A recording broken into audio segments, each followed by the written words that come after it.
अब जो chapter rapid revision में हम करेंगे वो है आपका कौन सा, carbon and its compound. Carbon and its compound आपका केमिस्ट्री का चैप्टर है। कार्बन एंड इट्स कंपाउंड में बहुत प्रॉब्लम सुनने को मिलती हैं कि रिएक्शन समझ में नहीं आ रही, कि रिएक्शन कैसे हो रही है, क्या क्या चीजें याद करनी है, स्ट्रीफिकेशन रिएक्शन, सेपोनिफिकेशन रिएक्शन है, उसमें कभी कभार प्रॉब्लम होती है। इसमें ABCD वाला क्वेश्चन आता है कि ए को आपका वाटर में मिला दिया तो क्या फॉर्मेशन होगा, सी का क्या फॉर्मेशन होगा, फिर सी की रिएक्शन NaOH के साथ करा दी तो डी क्या बनेगा। इस तरीके की चीजें पूछी जाती है। एनसीईआरटी में जितनी रिएक्शन है उतनी रिएक्शन अगर आपको आती है तो आप ये क्वेश्चन कर सकते हो बड़ी इजीली। और एनसीईआरटी में कुछ ऐसा नहीं है कि बहुत सारी रिएक्शंस है, इतनी रिएक्शन नहीं है, आपको आराम से आप कर सकते हो अगर आपको इजीली बेसिकली रिएक्शन समझ में आ गई एनसीईआरटी की, तो समझो आप इसके सारे क्वेश्चंस कर लोगे। अब कार्बनेट्स कंपाउंड में देखो कार्बन और उसके रिलेटेड कंपाउंड के बारे में पढ़ा जाएगा। अगर हम बात करें कार्बन के कंपाउंड की, सबसे पहले तो कार्बन की बात करते हैं। कार्बन बेसिकली क्या है, कार्बन एक ऐसी चीज, एक एटॉमिक नंबर वाला एलिमेंट है जिसका एटॉमिक नंबर कितना होता है 6। एक ऐसा एलिमेंट जिसका एटॉमिक नंबर 6 होता है वो बेसिकली आपका कार्बन है, ठीक है। 12 इसका एटॉमिक मास होता है। अगर हम कार्बन की बात करें तो कार्बन का बड़ा ही वर्सेटाइल नेचर है। वर्सेटाइल नेचर मतलब मैक्सिमम जगह पर कार्बन पाया जाता है। आप अगर ह्यूमन बॉडी में देखें तो ह्यूमन बॉडी का के अंदर पाया जाता है कार्बोहाइड्रेट, वो सब कार्बन का बना हुआ है ना। ह्यूमन बॉडी के अंदर प्रोटीन पाया जाता है, वो कार्बन का बना है। फैट है, फैट में भी कार्बन होता है। मतलब मैक्सिमम चीजें जितना भी आपका बॉडी स्ट्रक्चर बना रही है उसमें बेसिकली कार्बन तो जरूर पाया जाता है। आपके पास वुड है, वुड लकड़ी, उसके अंदर भी कार्बन पाया जाता है। प्लास्टिक पॉलीमर्स होते हैं उनके अंदर भी कार्बन पाया जाता है। डाई, उनके अंदर भी पॉलीमर कार्बन पाया जाता है। मतलब कार्बन आप समझो मैक्सिमम जगह पर कार्बन है। आपके कपड़े होते हैं इनमें भी बेसिकली कार्बन होता है। प्लांट डिराइव्ड है, प्लांट के अंदर कार्बन होता है, ठीक है। तो इसलिए कार्बन बेसिकली वर्सेटाइल नेचर है, ज्यादातर जगह पर पाया जाता है, तो इसलिए हम कार्बन के बारे में इस चैप्टर में पढ़ेंगे। उसके कंपाउंड की बात करें तो कार्बन के यहाँ जो कंपाउंड अलग, कार्बन के तो बहुत सारे कंपाउंड है हालांकि, लेकिन हम जो दो मेन कंपाउंड यहाँ पर आएंगे वो तो एक तो इथेनॉल पढ़ेंगे और एक पढ़ेंगे क्या आपका इथेनोइक एसिड। इथेनॉल और इथेनोइक एसिड यहाँ पर पढ़ा जाएगा आपको, ठीक है। और भी कार्बन के कंपाउंड होते हैं, एल्कोहल, इनके बारे मतलब इनका तो एक्सप्लेनेशन आएगा।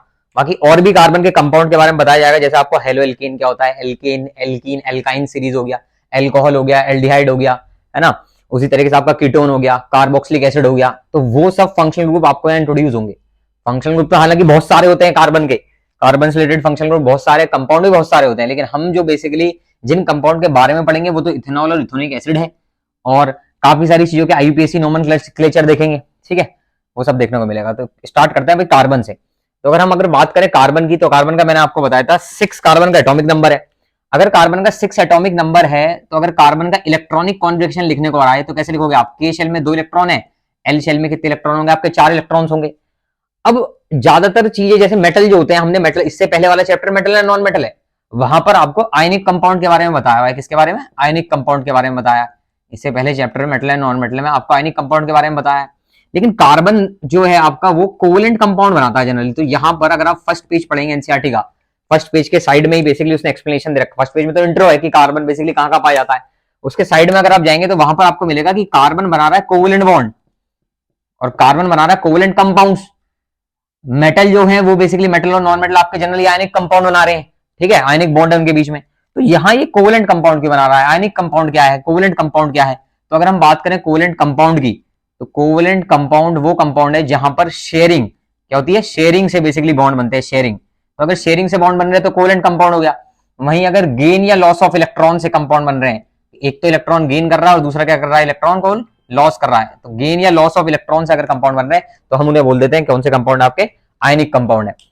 अब बात आती है भाई कार्बन गेन या लॉस नहीं कर सकता क्या, कार्बन क्या गेन या लॉस नहीं कर सकता, कार्बन शेयर क्यों कर रहा है इलेक्ट्रॉन्स को, तो वहां पर उसने बता रखा है कार्बन इलेक्ट्रॉन क्यों शेयर कर रहा है, उसके दो रीजन है भाई। देखो कार्बन को अगर आयनिक बॉन्डिंग करनी है तो कार्बन को या तो 4 इलेक्ट्रॉन लेने पड़ेंगे, ठीक है, ऑक्टेट कंप्लीट हो जाएगा 8, या फिर ये 4 इलेक्ट्रॉन अपने दे दे, केवल 2 बचेगा, ये वाले 2 इलेक्ट्रॉन बचेंगे ना केवल भाई। अगर ये 4 इलेक्ट्रॉन ले लेता है तो इस एल शेल का कंप्लीट कर देगा, पूरा अपना ऑक्टेट कंप्लीट कर लेगा।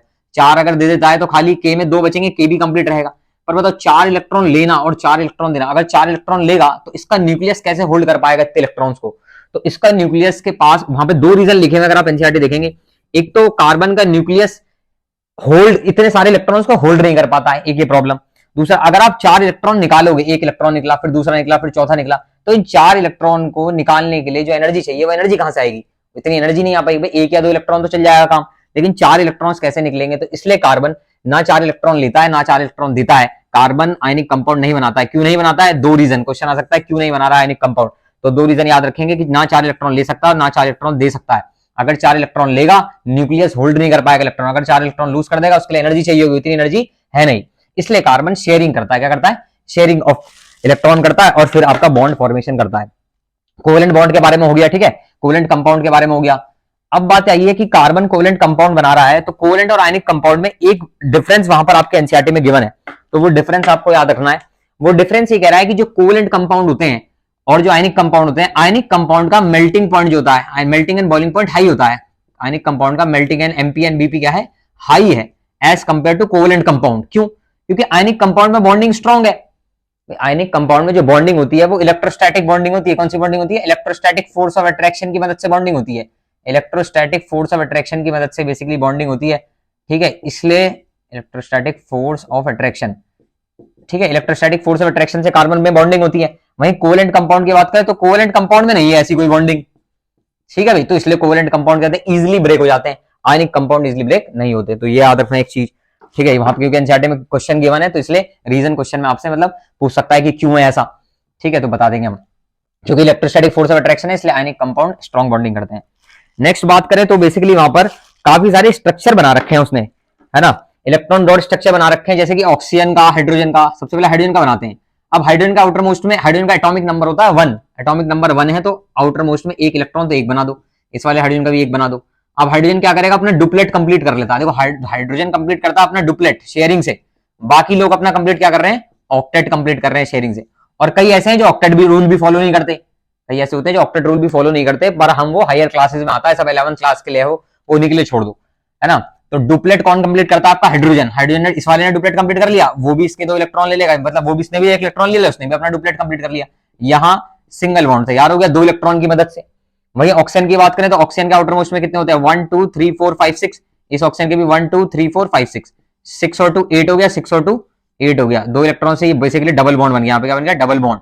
ये बॉन्ड, ये बीच वाले इलेक्ट्रॉन बॉन्ड पेयर होते हैं, ये वाले लोन पेयर होते हैं, वो याद रखने की जरूरत नहीं है ना। आप 10th क्लास में इतना कुछ है नहीं, बस आप इतना याद रखना कि भाई ये आपका O2 का फॉर्मेशन हो गया, डबल बॉन्ड बन गया। यहाँ पे क्या बन गया? Double bond. वहीं नाइट्रोजन अगर हम ले लें तो नाइट्रोजन के आउटर मोस्ट में कितने होते हैं? 1 2 3 4 5। ऐसे इस नाइट्रोजन के भी 1 2 3 4 5, तो 5 और 3 इसने ले लिया 8, इसने भी 3 ले लिया 8। यहाँ पे कैसा बॉन्ड का फॉर्मेशन हो गया? ट्रिपल बॉन्ड का फॉर्मेशन हो गया नाइट्रोजन नाइट्रोजन में, ठीक है। वहीं फिर उसने आपका मीथेन का फॉर्मेशन कर रखा है। मीथेन का फॉर्मूला होता है CH4, कार्बन अपने अराउंड हाइड्रोजन को सराउंड कर रहा है, हाइड्रोजन हाइड्रोजन ये सारे, और इन हाइड्रोजन के सबसे पहले हमने एक एक इलेक्ट्रॉन बना दिए। कार्बन के आउटर मोस्ट में 4 होते हैं, 1 2 3 4, इनको डॉट से या क्रॉस से भी डिनोट कर सकते हो आप, ठीक है। यहाँ पे इसने अपना डुप्लेट कंप्लीट कर लिया, इसने डुप्लेट कंप्लीट कर लिया, इसने कर लिया, और ऊपर वाले ने डुप्लेट कंप्लीट कर लिया। और वहीं कार्बन की बात करें तो कार्बन ने अपना ऑक्टेट कंप्लीट कर लिया। इस तरफ चारों तरफ सिंगल सिंगल बॉन्ड है आपका, तो कार्बन का इस टाइप का स्ट्रक्चर बन गया CH4, ठीक है। कार्बन के आउटर मोस्ट में 4 इलेक्ट्रॉन बनाए हैं हमने, हाइड्रोजन के भी, हाइड्रोजन के बनाए एक एक। हाइड्रोजन ने अपना डुप्लेट, उसका हाइड्रोजन ने एक कार्बन, इस वाले कार्बन का एक लिया, यहाँ मतलब कार्बन का एक और ले लिया, फिर एक और ले लिया, फिर एक और ले लिया, तो आपने अपने डुप्लेट कंप्लीट कर लिया। क्योंकि मैंने बताया ना आपका हाइड्रोजन डुप्लेट कंप्लीट करता है, बाकी ऑक्टेट। अब कार्बन ऑक्टेट कंप्लीट कैसे करेगा? कार्बन के पास 4 तो है, कार्बन सबका एक एक उठा लेगा, 5 6 7 और 8, तो कार्बन का क्या कंप्लीट हो गया? ऑक्टेट कंप्लीट हो गया। किसमें? CH4 में। CH4 मीथेन है, मीथेन गैस, ठीक है, METH यानी मीथेन। चलिए भाई, तो ये कुछ आपका ऑक्टेट वॉक्टेट के बारे में बता रखा है, ये हम याद रख लेंगे। इसके बाद देखिए, इसके बाद हमें याद रखना है सैचुरेटेड और अनसैचुरेटेड हाइड्रोकार्बन्स के बारे में। सैचुरेटेड और अनसैचुरेटेड, तो वो ध्यान से देखना। देखो सैचुरेटेड एंड अनसैचुरेटेड हाइड्रोकार्बन्स क्या होते हैं? Saturated and unsaturated. Saturated, saturate हो रहा है, सैचुरेटेड। अगर कार्बन सिंगल सिंगल बॉन्ड से चारों तरफ सेटिस्फाई हो जाए, सिंगल सिंगल बॉन्ड से, तो हम बोलते हैं सैचुरेट कर गया, ठीक है। लेकिन अगर कार्बन हाइड्रोजन के साथ सिंगल बॉन्ड है पर यहाँ डबल बॉन्ड आ गया, ठीक है, और एक और हाइड्रोजन है यहाँ पर, 1 2 3 4 4 बॉन्ड होते हैं देखो कार्बन के, ठीक है। कार्बन के 1 2 3 4 बॉन्ड, ऐसे यहाँ पे 1 2 3 4 1 2 3 4, ठीक है, ठीक है भाई। वहीं अगर दूसरा हम बात करें, ये वाला रेट, यहाँ पे देखो, यहाँ पे कार्बन सिंगल सिंगल बॉन्ड से सेटिस्फाई नहीं हो रहा है, ट्रिपल बॉन्ड बनाना पड़ रहा है कार्बन को। तो जहां पे सिंगल सिंगल बॉन्ड से सेटिस्फाई हो जा रहा है वो तो हो गया सैचुरेटेड, और जहां पे सिंगल ना होकर डबल या ट्रिपल बॉन्ड है उनको हम क्या बोल देंगे? ये हो गया आपके अनसैचुरेटेड हाइड्रोकार्बन्स। हाइड्रोकार्बन्स, हाइड्रोकार्बन्स क्यों बोल रहे हैं? हाइड्रो यानी हाइड्रोजन, ठीक है, कार्बन, कार्बन यानी कार्बन, तो हाइड्रोकार्बन्स, क्योंकि इसमें हाइड्रोजन और कार्बन पाया जाता है, इसलिए हम इन्हें क्या बोलते हैं? हाइड्रोकार्बन। तो अगर सिंगल सिंगल बॉन्ड हो जो कि कार्बन हाइड्रोजन के बीच में होंगे, तब तो कार्बन क्या कहलाएगा? सैचुरेटेड, और इस केस में क्या कहलाएगा? Unsaturated. These are saturated hydrocarbons, और ये दोनों क्या है? मतलब ये तो आपका सैचुरेटेड में है, और these both are unsaturated hydrocarbon के अंदर आते हैं, जिसमें डबल और आपका ट्रिपल बॉन्ड। बाकी डबल बॉन्ड वाले को हम क्या कहते हैं, ईन लगा देते हैं, ट्रिपल में आइन लगा देते हैं, वो आगे आपका आ जाएगा। तो सैचुरेटेड और अनसैचुरेटेड के बारे में आ गया। अब एक चीज और देखो कि कभी कभार कुछ ये वाले जो देखो, मैंने 3 कार्बन का एक कंपाउंड बनाता हूं, 3 यानी 4 कार्बन का एक कंपाउंड बनाते हैं, 1 2 3 4 कार्बन का कंपाउंड बनाया हमने, यहाँ पे हमने हाइड्रोजन हाइड्रोजन लगा दिए। अब बताइए इस 4 कार्बन के कंपाउंड को क्या मैं एक और तरीके से बना सकता हूं क्या? देखते हैं, लेट्स सी क्या हम एक और तरीके से बना सकते हैं। भाई इसी 4, ये स्ट्रेट चेन कंपाउंड, इसमें अगर आप चेन देखें तो स्ट्रेट चेन है, एनसीईआरटी में बकायदा मेंशन है स्ट्रेट चेन कंपाउंड है। और वहीं अगर इसी कंपाउंड को मैं एक और तरीके से बनाऊं तो 3 कार्बन ऐसे बना दूंगा, एक कार्बन मैंने नीचे लगा दिया, और मैंने फिर कार्बन के इसके कितने बॉन्ड बना दिए, 4, एक बॉन्ड बनाई था 3 हाइड्रोजन आ गए, 3 बॉन्ड बने में 1 हाइड्रोजन आ गया, एक बॉन्ड बना हुआ है 3 हाइड्रोजन आ गए, ठीक है, एक बॉन्ड बना हुआ है तो यहाँ पे भी कितने हाइड्रोजन आ गए, 3 हाइड्रोजन आ गए। तो अगर आप यहाँ पे बात करें ये कैसा कंपाउंड होगा आपका, ये ब्रांच कंपाउंड, ये स्ट्रेट चेन कंपाउंड है, ये वाला आपका ब्रांच्ड कंपाउंड हो गया, ब्रांच, इसमें ब्रांचिंग है इसलिए ब्रांच कंपाउंड, ये पूरा straight chain compound, branch compound. क्या रिंग में भी हो सकता है 4 कार्बन का कंपाउंड? हाँ रिंग में भी हो सकता है, साइक्लिक, भाई रिंग में हो सकता है, रिंग में होगा तो साइक्लिक बोलेंगे, साइक्लिक कंपाउंड है ना। साइक्लिक कंपाउंड अगर हम बात करें तो देखिए साइक्लिक कंपाउंड 4 कार्बन के रिंग बनानी है, 4 कार्बन ऐसे बना दो रिंग, इस तरीके से 4 कार्बन की रिंग बन जाती है। या फिर देखो ये तो नहीं समझ पाओगे आप ऐसे देखो, ये देखो यहाँ पे मैंने 2 हाइड्रोजन बना दिए, इस कार्बन के 2 बॉन्ड है तो 2 हाइड्रोजन यहाँ पर, 2 हाइड्रोजन यहाँ पर, और 2 हाइड्रोजन यहाँ पर। तो ये बेसिकली हमने क्या बना दिया, रिंग वाला कंपाउंड है, रिंग बननी है ना, साइक्लिक कंपाउंड है, कैसा रिंग या फिर साइक्लिक कंपाउंड बोलेंगे, साइक्लिक रिंग कंपाउंड या साइक्लिक। तो straight compound, branch compound, cyclic compound. अब अगर आप ये वाली स्ट्रेट देखें और ये वाला देखें ब्रांच, ये स्ट्रेच और ब्रांच दोनों को आइसोमर्स बोलते हैं। ये दोनों क्या एक दूसरे के आइसोमर्स हैं। ये दोनों आइसोमर्स क्यों है?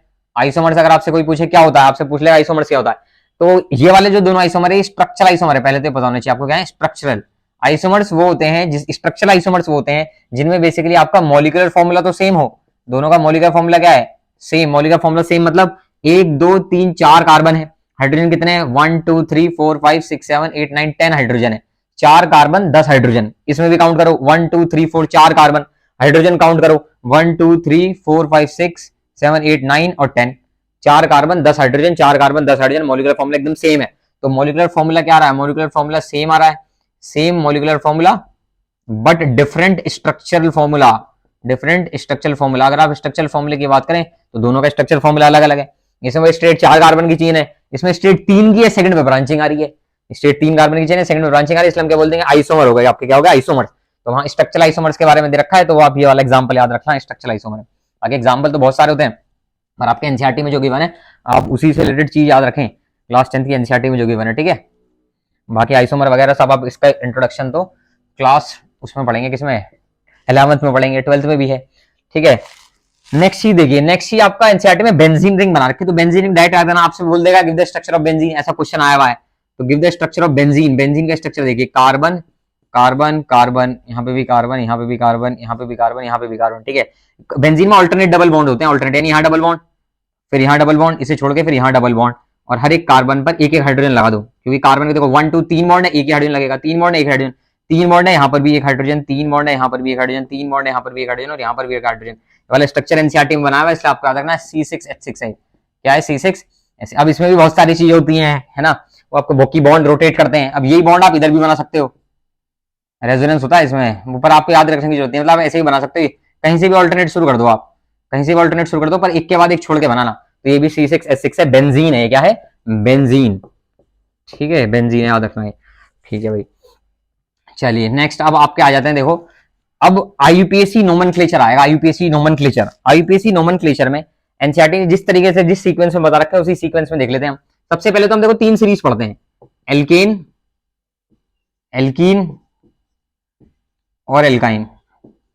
भाई एल्केन सीरीज क्या है, जिसमें केवल सिंगल सिंगल बॉन्ड हो, एल्कीन में क्या है डबल बॉन्ड हो, एल्काइन में क्या है आपका ट्रिपल बॉन्ड होगा। एल्केन सीरीज कहां से स्टार्ट होती है, एल्केन सीरीज स्टार्ट होती है मैथ से, मैथ का मतलब है नंबर ऑफ कार्बन कितने होंगे 1, अगर नंबर ऑफ कार्बन 2 है तो क्या लगा देंगे हम आगे वर्ड रूट एथ, 3 है तो वर्ड रूट क्या लगा देंगे प्रॉप, 4 है तो वर्ड रूट क्या लगा देंगे मैथ प्रॉप ब्यूट, 5 है तो क्या वर्ड रूट लगा देंगे पेंट, 6 है तो वर्ड रूट क्या लगा देंगे हेक्स, ठीक है, हेप्ट, ठीक है। हेप्ट के बाद क्या जाएगा ऑक्ट, ऑक्ट के बाद नॉन, नॉन के बाद डेक, तो ऐसे चलता है, बहुत आगे चलता है। और आपको याद यहीं तक रखना है, ठीक है। अब देखो एल्केन है, इनके आगे एन लगेगा बस, फॉर्मूला याद रखना, एल्केन का होता है CnH2n+2, इसका फॉर्मूला है CnH2n और इसका है CnH2n-2। अब ये फॉर्मूले के हिसाब से कैसे निकालना है भाई, हमें तो समझ नहीं आया क्या फॉर्मूला है। तो देखो नंबर ऑफ कार्बन कितने, 1, यानी n की जगह 1 रख दो, यहां 1 हो गया यानी C आ गया। यहां पे मैं रखूंगा 2 × 1+2 यानी कितना होगा 2+2 यानी हो गया 4, तो फॉर्मूला हो गया CH4। एथ में n की वैल्यू 2, C2 डबल करके +2 कर दो, 2 का डबल करूंगा 4 +2 करूंगा 6, तो C2H6। अब N3 3 यानी C3 डबल करके +2 कर दो, डबल कर दोगे 3 का कितना हो जाएगा 6, डबल +2 कर देते कितना हो जाएगा 8, C3H8। 4 में C4H10 डबल करके +2, 5 में डबल करके +2, डबल करके +2, देखो डबल करके +2 रहा हर जगह, डबल करके +2 करना है, याद रखना यहां केवल डबल करना है। और ये स्टार्ट मैथ से नहीं होता, याद रखना, क्योंकि डबल बॉन्ड बनने के लिए 2 कार्बन चाहिए थे, अभी याद आ रहा हो आपको। डबल बॉन्ड कैसे बनेगा, कार्बन कार्बन के बीच में 2 हाइड्रोजन 2 कार्बन चाहिए होंगे, ठीक है भाई। सिंगल बॉन्ड तो क्या है, कार्बन हाइड्रोजन के साथ बना लेता है, इसलिए जो एल्केन सीरीज है वो तो एक कार्बन से स्टार्ट हुई है ना। लेकिन जैसे मीथेन, ये क्या है, methane, ethane, propane, butane, pentane, hexane, heptane, नोनेन, decane, ऐसे चलता रहेगा। एल्कीन सीरीज कहां से स्टार्ट होती है, सेकंड कार्बन से, C2H4 इथीन, डबल करना है बस। यहां पे क्या जाएगा C3H6 C4H8, बस डबल करते जाओ, डबल करते जाओ। यहां पे डबल करके -2 करो, ये भी सेकंड कार्बन से स्टार्ट होगा। C2 डबल कर दो 4 -2 2 आ गया, डबल कर दो 6 -2 4 आ गया, डबल कर दो 8 -2 6 आ गया, ऐसे और चलता जाएगा। C5 बनाना है, डबल करके -2, डबल करके -2 8 आ गया। C5H 5 का डबल करूंगा तो कितना आएगा 10, 10 -2 करूंगा तो कितना आएगा 8, तो डबल करके -2 करना है, डबल करना है, डबल करके +2 करना है, ठीक है। एल्काइन, एल्कीन, एल्केन, लास्ट में यहाँ पे इन लगेगा, लास्ट में इन लगेगा, लास्ट में आइन लगेगा। Ethane, propane, butane, pentane, ethene, propene, butene, pentene, hexene, heptene, ऐसे करके है ना। Ethyne, ethyne, propyne, butyne, pentyne, hexyne, इस तरीके से, ठीक है। तो ये भी याद रखना आप। तो एल्केन, एल्कीन, एल्काइन हो गया। इसके बाद देखिए एल्केन, एल्कीन, एल्काइन के बाद एल्केन, एल्कीन, एल्काइन का नोमेनक्लेचर तो क्लियर हो गया। कुछ फंक्शनल ग्रुप है, उन फंक्शनल ग्रुप से रिलेटेड कंपाउंड है। जैसे पहला फंक्शनल ग्रुप मैं दिखा देता हूं आपको, OH। अगर किसी पे OH लगाओ तो ऑल है, ऑल यानी एल्कोहलिक फंक्शनल ग्रुप है। कौन सा फंक्शनल ग्रुप है, एल्कोहलिक, ठीक है, एल्कोहलिक फंक्शनल ग्रुप है। नाम कैसे लिखेंगे, नाम ऐसे लिखेंगे, लास्ट में ऑल लगा देंगे।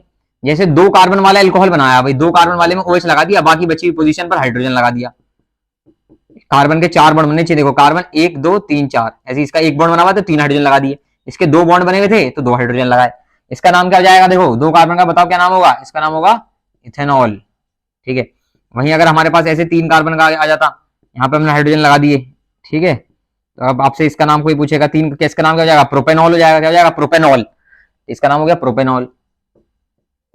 अब इसी में एक चीज देखो कि मान लो मैं OH ग्रुप यहां लगा दूं, भाई वैसे IUPAC में तो बहुत वो है, ठीक है, बहुत सारे अलग अलग टाइप के क्वेश्चन आ सकते हैं, पर आपके में जिस टाइप के उस टाइप के याद रखना है आपको। अब इसका, इसमें मैंने OH यहाँ पे था, इसमें OH यहाँ पे लगा दिया सेकंड कार्बन पे, कोने से स्टार्ट करूं तो सेकंड कार्बन पे लगा हुआ ना, इसका नाम क्या हो जाएगा, 3 कार्बन की चेन है, 3 कार्बन की चेन के लिए क्या होगा प्रोप, लेकिन 2 पे लगा तो propanol, propane two all, propane two all, इसका नाम प्रोपेन टू ऑल हो जाएगा, ठीक है भाई। तो ऐसे करके इसकी पोजीशन बदलती है, तो नाम में हल्का हल्का चेंज आया था, पर ये फिर भी आपको याद रखने की जरूरत नहीं, आपके में भी इस टाइप के गिवन नहीं है ना, इस टाइप के क्वेश्चन आए, वो सिंपल बनवाएगा आपसे, प्रोपेनॉल बना दो, ब्यूटेनॉल बना दो, है ना, इथेनॉल बना दो, हेक्टेनॉल बना दो, सारे बना देंगे। तो OH यानी ऑल फंक्शनल ग्रुप हो गया, OH हमें पता चल गया ऑल है।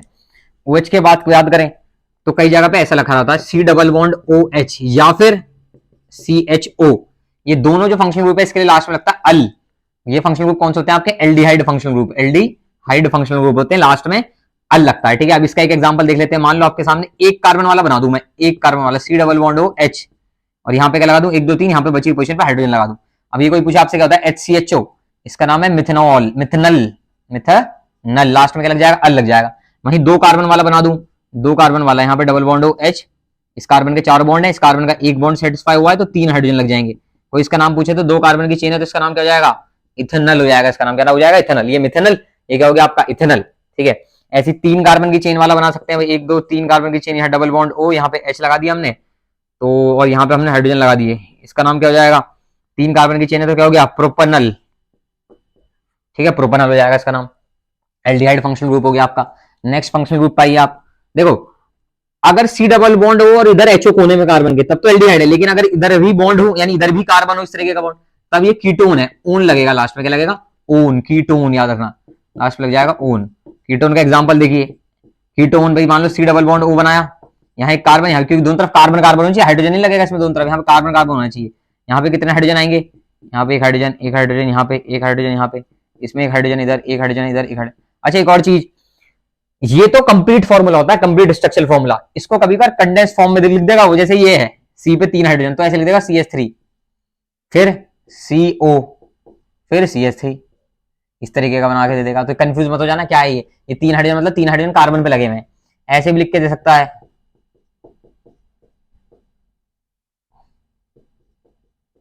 या फिर ऐसे लिख देगा, देखो CO CH3 CO CH3 ऐसे लिख दिया, कहीं आप कंफ्यूज हो ये क्या चीज दे दी भाई, ये कंडेंस फॉर्मूला होता है, कैसा होता है कंडेंस, मतलब बड़े फॉर्मूले को कंडेंस करके लिख दिया।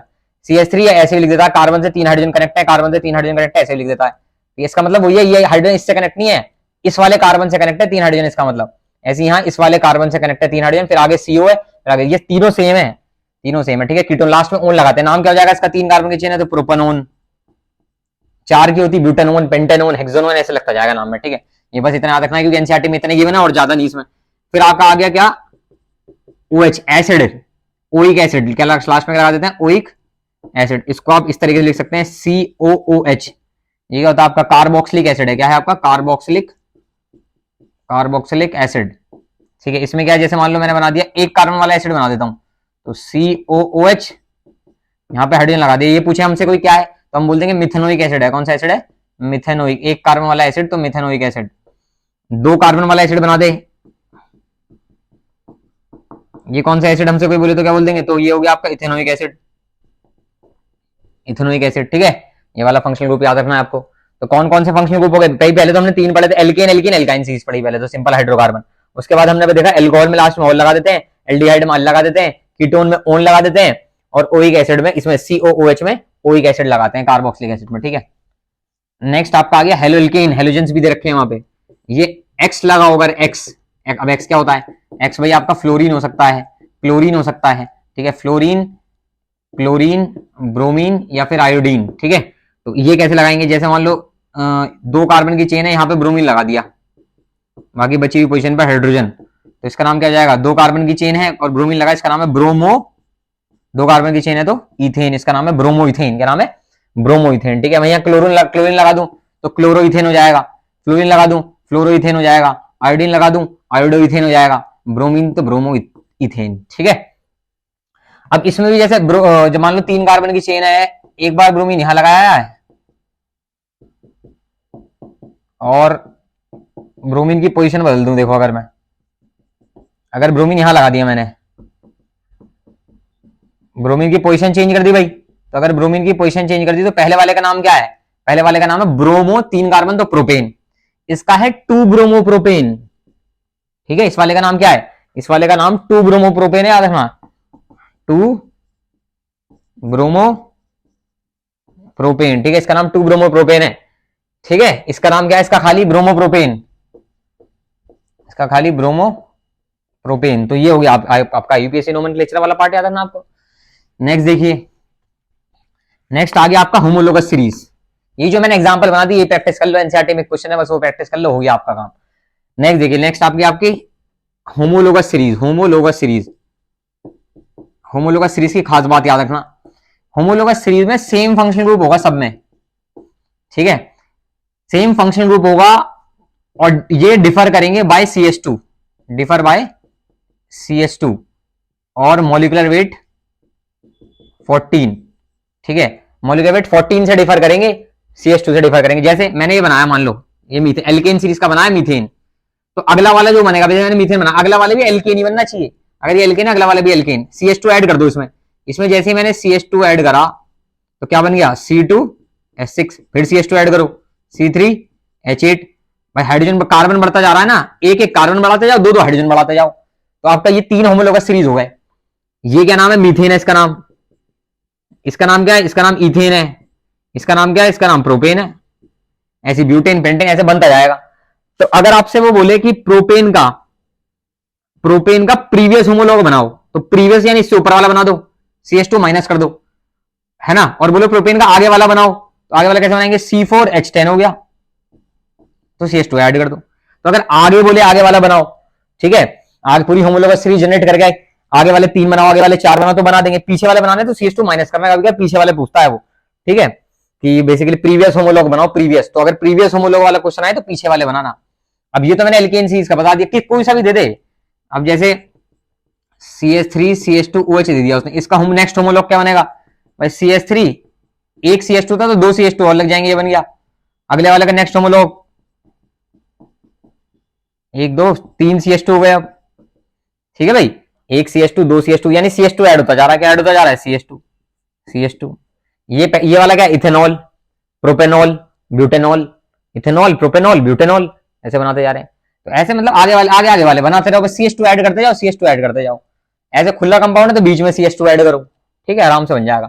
तो होमोलोगस सीरीज पे एक क्वेश्चन याद रखना भाई, क्योंकि फंक्शनल ग्रुप सेम है तो केमिकल प्रॉपर्टी सेम होती है, सेम केमिकल प्रॉपर्टी। ये पूछेगा आपसे क्या होमोलोगस, भाई उसमें आ सकता है आपका इसमें असर्शन रीजन में कि क्या होमोलोगस सीरीज की सेम केमिकल प्रॉपर्टी होती है, बिल्कुल सही।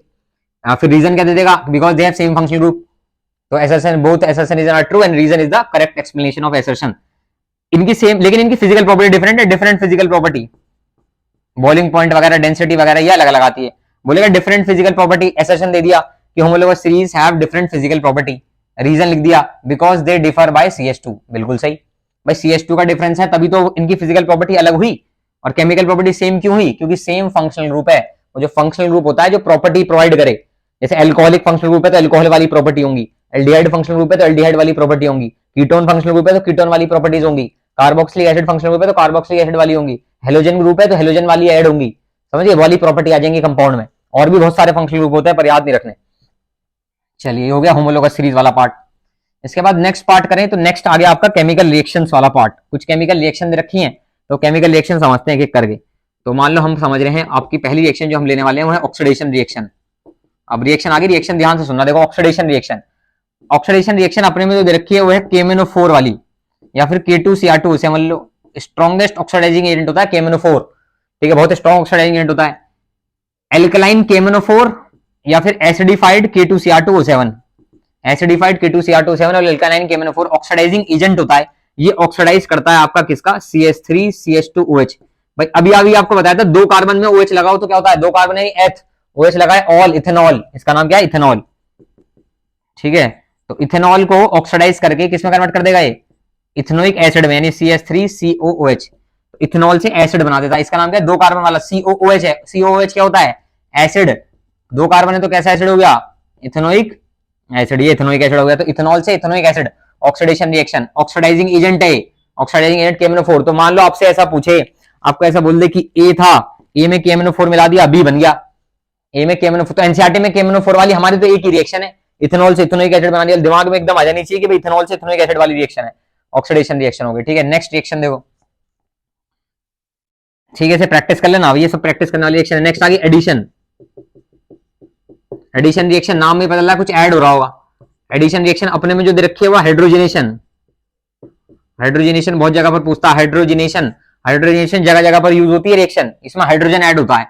ये मान लो हमने 2 कार्बन वाला वो ले लिया, यहाँ पे CH2 यहाँ पे CH2, ये 2 कार्बन वाला डबल बॉन्ड भी है इसके अंदर, तो ईन है, ये 2 कार्बन है तो एथ है, इसका नाम क्या हो जाएगा, इथीन।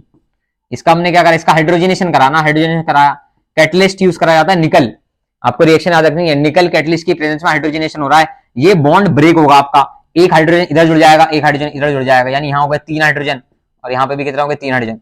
इसको आप इस तरीके से भी बना सकते हैं, ठीक है, इसको आप इस तरीके से भी बना सकते हैं। तो इथीन से क्या बन गया, ये क्या बना, ये इथीन से इथेन बन गया, यानी क्या हम एल्कीन को एल्केन में कन्वर्ट कर सकते हैं भाई, बिल्कुल, एल्कीन को एल्केन में कन्वर्ट हो गया, हाइड्रोजनेशन कर दो, क्या कर दो, हाइड्रोजनेशन। ये रिएक्शन कहां पर यूज होती है भाई, ये याद रखना, ये रिएक्शन यूज होती है hydrogenation of vegetable oil into वनस्पति घी, वेजिटेबल ऑयल को वनस्पति घी में कन्वर्ट करने के लिए होती है यूज ये, यानी फैट, एनिमल फैट भी याद कर सकते हो किसमें, एनिमल फैट, वेजिटेबल ऑयल को एनिमल फैट में कन्वर्ट करने के लिए होती है, वेजिटेबल ऑयल इनटू वनस्पति घी, ये याद रखना है आपको, ठीक है। इसमें कन्वर्ट करने के लिए हाइड्रोजनेशन यूज होता है। ये अनसैचुरेटेड को सैचुरेटेड में कन्वर्ट कर दे रहा है, भाई अनसैचुरेटेड हाइड्रोकार्बन है, अनसैचुरेटेड हाइड्रोकार्बन को सैचुरेटेड हाइड्रोकार्बन में कन्वर्ट करने वाली रिएक्शन आपकी कौन सी, एडिशन रिएक्शन, अनसैचुरेटेड को सैचुरेटेड बना दे रही है, ठीक है, इसलिए इंपॉर्टेंट रिएक्शन आती है। Hydrogenation of vegetable oil into vegetable ghee में कन्वर्ट कर देता है, ठीक है। ठीक है, यहाँ पे डबल बॉन्ड है, वहां पे कैसे कैसे बॉन्ड है आपके, सिंगल सिंगल बॉन्ड है, ठीक। तो ये चीज याद रखनी है आपको, रिएक्शन इंपॉर्टेंट है हाइड्रोजनेशन। नेक्स्ट बात करें, नेक्स्ट आ गया आपकी सब्स्टिट्यूशन रिएक्शन। कौन सी, सब्स्टिट्यूशन। सब्स्टिट्यूशन में कुछ सब्स्टिट्यूट हो रहा होगा,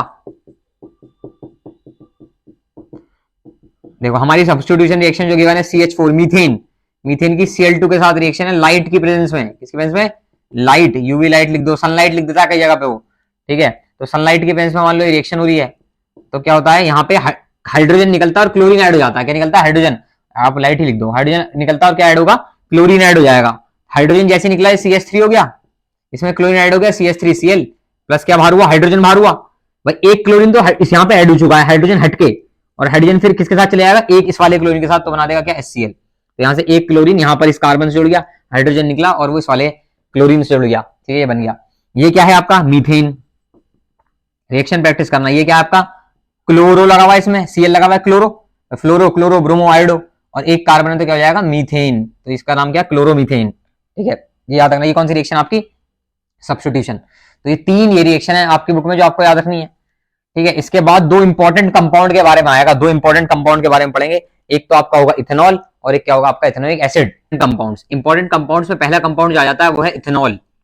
इथेनॉल क्या है आपका, C2H5OH, एक एल्कोहल है, ठीक है। अगर एल्कोहल है तो कोई बोलेगा वाटर सोल्यूबल होता है, हाँ बोलेंगे बिल्कुल, एल्कोहल तो वाटर सोल्यूबल हम सबको पता है भाई, ठीक है। अगर आपने प्योर क्वांटिटी का यानी एब्सोल्यूट इथेनॉल ले लिया 100%, 100% इथेनॉल को बोलते हैं एब्सोल्यूट, तो वो फेटल होता है, याद रखना क्या होता है, फेटल, बॉडी के लिए फेटल होता है वो, ठीक है। फेटल यानी डेथ कॉजिंग है वो मार देगा आपको, वाटर सोल्यूबल होता है। इथेनॉल बेसिकली एल्कोहल है, C2H5OH, ठीक है। जो कमर्शियली ड्रिंक्स वगैरह में यूज होता है वो यही है आपका एल्कोहल, C2H5OH होता है वो, अलग अलग परसेंटेज में, लेकिन 100% ले लिया तो बॉडी के लिए फेटल होता है। कम क्वांटिटी में लोगे तो बेसिकली आपका बेसिकली क्या है, धीरे धीरे क्या इफेक्ट करने लगेगा, सेरिब्रम इफेक्ट करेगा, है ना, सेरिबेलम, सॉरी सेरिब्रम नहीं, सेरिबेलम। तो सेरिबेलम इफेक्ट करता है जिसकी वजह से आपका पोस्चर में प्रॉब्लम आती है, पोस्चर और बैलेंसिंग, मतलब बैलेंस मेंटेन नहीं हो पाता। जो एल्कोहलिक ड्रिंक करते हैं तो आपने देखा होगा, एल्कोहलिक ड्रिंक करो तो पोस्चर और बैलेंस मेंटेन नहीं हो पाता, वो किसकी वजह से, क्योंकि ये किसको इफेक्ट करता है आपका, सेरिबेलम को इफेक्ट करता है। बाकी ये लीवर में जाके, क्योंकि एसिटाल्डिहाइड एक चीज होती है उसमें कन्वर्ट होता है, जिसकी वजह से बेसिकली लिवर को इफेक्ट करता है। लॉन्ग टर्म कंजम्पशन में सिरोसिस, लिवर सिरोसिस कर सकता है, ठीक है। तो सब लेने देने वो हमें याद, कुछ नहीं रखना, हमें याद रखो इथेनॉल है, वाटर सोल्यूबल है, एब्सोल्यूट इथेनॉल फेटल होता है बॉडी के लिए, ठीक है। नेक्स्ट आपको इथेनॉल की रिएक्शन याद रखो, देखो एनसीईआरटी में इथेनॉल की रिएक्शन है C2H5OH की रिएक्शन आपका किसके साथ, सोडियम के साथ। तो C2H5 की अगर सोडियम के साथ रिएक्शन कराएंगे तो क्या बनेगा, C2H5ONA प्लस हाइड्रोजन गैस निकल जाएगी, ठीक है। C2H5OH एसिडिक कैरेक्टर शो करता है, यहाँ मेटल के साथ रिएक्ट करके सॉल्ट और हाइड्रोजन बना रहा है। ये हाइड्रोजन निकल गया, सोडियम आ गया, हाइड्रोजन निकल गया, यहाँ पे क्या आ गया, सोडियम, ठीक है भाई। तो हाइड्रोजन गैस की फॉर्म में बाहर निकला, दो हाइड्रोजन निकले होंगे क्योंकि दो मोल इस्तेमाल करे जाते हैं, तो बस आप याद हो गया, हाइड्रोजन हाइड्रोजन गैस की फॉर्म में बाहर निकलता है, सोडियम आकर जुड़ जाता है, सॉल्ट बना लेता है, क्या बनाता है, सॉल्ट। ये तो इथेनॉल है, इसका नाम है सोडियम इथॉक्साइड, सोडियम इथॉक्साइड, ये पूरा इथॉक्साइड है और ये sodium ion, ethoxide ion sodium ion, तो सोडियम इथॉक्साइड बोलते हैं इसे, ठीक है, ठीक है भाई। तो याद रखना इथेनॉल की ये वाली reaction, ethanol plus sodium gives आपको क्या दे रहा है, सोडियम इथेनॉक्साइड और हाइड्रोजन गैस। नेक्स्ट आगे इसकी डिहाइड्रेशन रिएक्शन, कौन सी रिएक्शन है, डिहाइड्रेशन, डिहाइड्रेशन। तो डिहाइड्रेशन में क्या होगा, वाटर मॉलिक्यूल बाहर निकलेगा। तो देखो ये आपका मैंने बनाया इथेनॉल खोल के ओपन करके बना दिया इसका open chain structure, hydrogen hydrogen, ठीक है। वाटर मॉलिक्यूल बाहर करना है, इस वाले कार्बन से OH और इस वाले कार्बन से H और OH, वाटर मॉलिक्यूल बाहर हो गया। जैसे ही वाटर मॉलिक्यूल बाहर हो गया, डबल बॉन्ड आ जाएगा बीच में, तो यहाँ डबल बॉन्ड आ गया, क्योंकि दो कार्बन और मतलब दो हाइड्रोजन यहाँ, दो हाइड्रोजन यहाँ बचे ना, तो इसलिए बेसिकली बीच में क्या आ जाएगा आपका, डबल बॉन्ड आ जाएगा। ये क्या बन गया, ये आपका इथीन बन गया, डिहाइड्रेशन। अब अगर डिहाइड्रेशन कराया तो डिहाइड्रेटिंग एजेंट भी तो होगा, एजेंट क्या है, H2SO4 डिहाइड्रेटिंग एजेंट है। एक P2O5 भी होता है, वो भी डिहाइड्रेटिंग एजेंट है, याद नहीं रखना। H2SO4 कंसंट्रेटेड H2SO4 यूज हुआ है यहाँ पे, कंसंट्रेटेड H2SO4 नियरली 440 केल्विन पे, बेसिकली ये 441 केल्विन पे ये वाली रिएक्शन हो जाती है आपकी, ठीक है। इथेनॉल से क्या बन जाता है, इथीन बन जाता है, ethanol to ethene, dehydration reaction है। दोनों रिएक्शन भी बहुत इंपॉर्टेंट है, रिएक्शन तो जितनी आती जा रही है। इससे पहले हमने कौन सी बड़ी, ऑक्सीडेशन, एडिशन, सब्स्टिट्यूशन। सब्स्टिट्यूशन के बाद ये एक सोडियम मेटल वाली, एक डिहाइड्रेशन रिएक्शन, वाटर मॉलिक्यूल बाहर हो रहा है, सोडियम जुड़ जा रहा है, हाइड्रोजन गैस बाहर हो रही है, ये वाली रिएक्शन याद रखनी है, ठीक है। डिहाइड्रेशन मतलब डिहाइड्रेट, पानी वाटर बाहर हो रहा है, तो इथेनॉल के बारे में ये याद रखना है आपको। नेक्स्ट आ गया आपका इथेनोइक एसिड, इथेनोइक एसिड, ठीक है, मैंने बताया दो कंपाउंड है, दूसरा कंपाउंड है आपका इथेनोइक एसिड। अगर आप इथेनोइक एसिड की बात करें तो इथेनोइक एसिड का फॉर्मूला क्या है, CH3COOH। ये हो गया आपका क्या, इथेनोइक एसिड हो गया। इथेनोइक एसिड की बात करें तो इथेनोइक एसिड का फॉर्मूला है CH3COOH।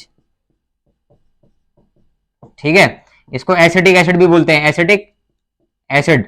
अगर इसको वाटर में डिसॉल्व करते हैं, वाटर इन वाटर, ये कहलाता है विनेगर। वाटर में डिसॉल्व करते हैं तो विनेगर बोलने लगते हैं, क्या बोलते हैं, विनेगर।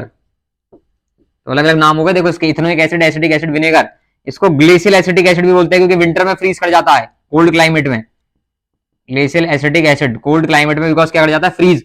इसे बोलेंगे ग्लेशियल एसिटिक एसिड क्यों बोला जाता है, बिकॉज कोल्ड क्लाइमेट में फ्रीज कर रहा है, इन कोल्ड क्लाइमेट या ठंडे एटमॉस्फेयर में, in cold atmosphere it freezes.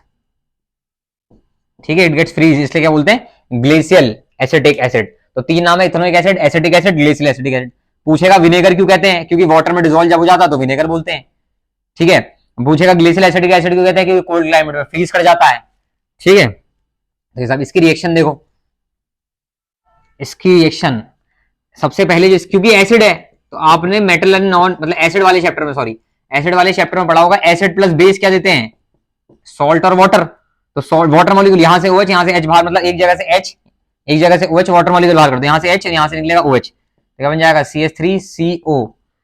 ये वाला तो निकल चुका है, इससे Na जुड़ जाएगा, ONA प्लस क्या बन जाएगा आपका, प्लस बन जाएगा वाटर मॉलिक्यूल। ठीक है भाई, इसका नाम होता है sodium ethanoate. Sodium ethanoate water molecule है, ये क्या है आपका इथेनोइक एसिड, तो पता ही है हमें इथेनोइक एसिड है, ये सोडियम हाइड्रोक्साइड बेस है। तो सोडियम हाइड्रोक्साइड के साथ जब इसकी रिएक्शन हुई तो क्या बनाया इसने, sodium ethanoate plus water molecule बना दिया। अगली रिएक्शन आगे देखो, ईस्ट्रिफिकेशन।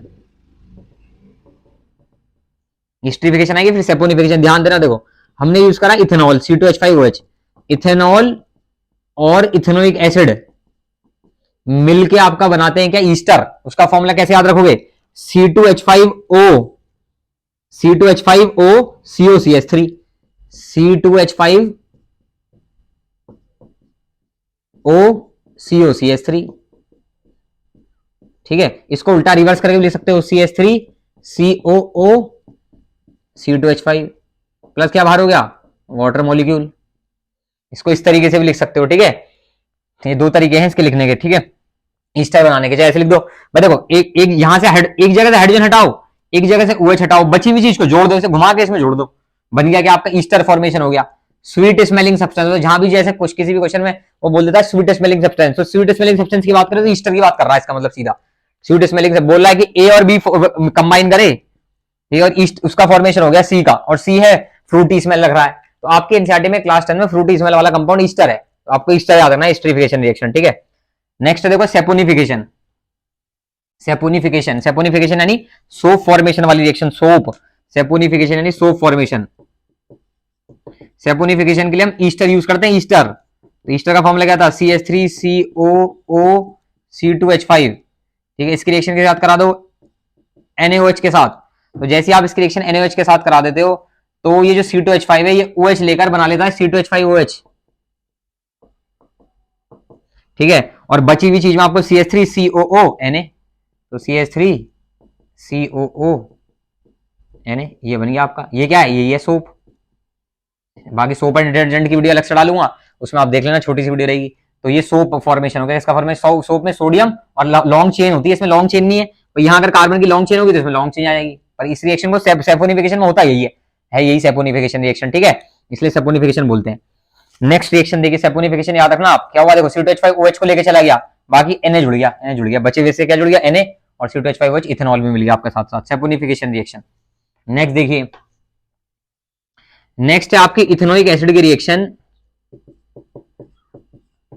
एक तो सोडियम कार्बोनेट के साथ Na2CO3 और एक सोडियम हाइड्रोजन कार्बोनेट के साथ,